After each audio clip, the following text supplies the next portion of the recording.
गेल्या काही दिवसांपासून उत्तराखंडमध्ये सुरू असलेल्या मुसळधार पावसामुळे येथील जनजीवन पूर्णपणे विस्कळीत झालं आहे।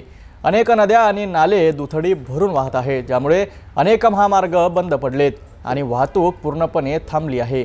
याच पावसामुळे महाराष्ट्रातील नांदेड जिल्ह्यातील 10 पर्यटक अटकले आहेत। या पर्यटकांनी सुरक्षित ठिकाणी पोहोचण्यासाठी सुमारे 25 किलोमीटरचा पायी प्रवास केलाय। याविषयी सविस्तर माहिती पाहूया। भाई पत्थर कितने बड़े बड़े देखो तो यार।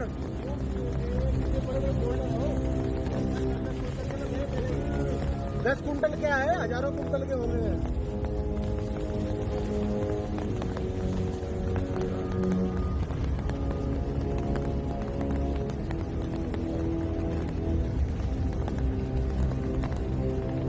गेल्या काही दिवसांपासून उत्तराखंडमध्ये सुरू असलेल्या संततधार पावसामुळे दरडी कोसळण्याच्या आणि भूस्खलनाच्या घटनांमध्ये वाढ झाली आहे।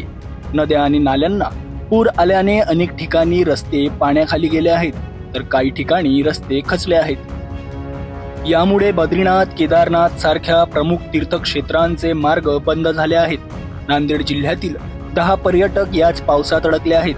हे पर्यटक सध्या उत्तर काशीमधील हनुमान चेठी येथे अडकले आहेत। या पर्यटकांपैकी काही जण यमुनोत्री धामच्या दर्शनासाठी गेले होते।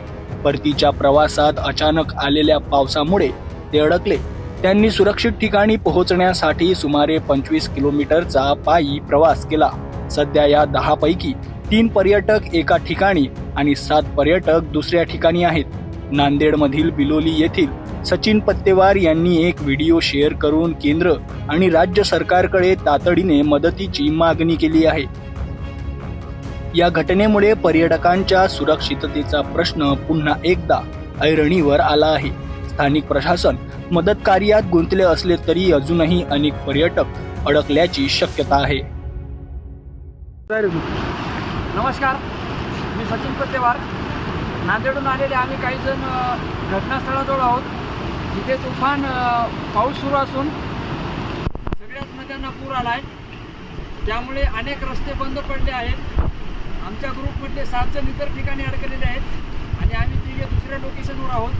जर कृपया कोणी यायचा विचार करत असेल तर सध्या येणे टाळावे, हेच आमचं सांगणं आहे।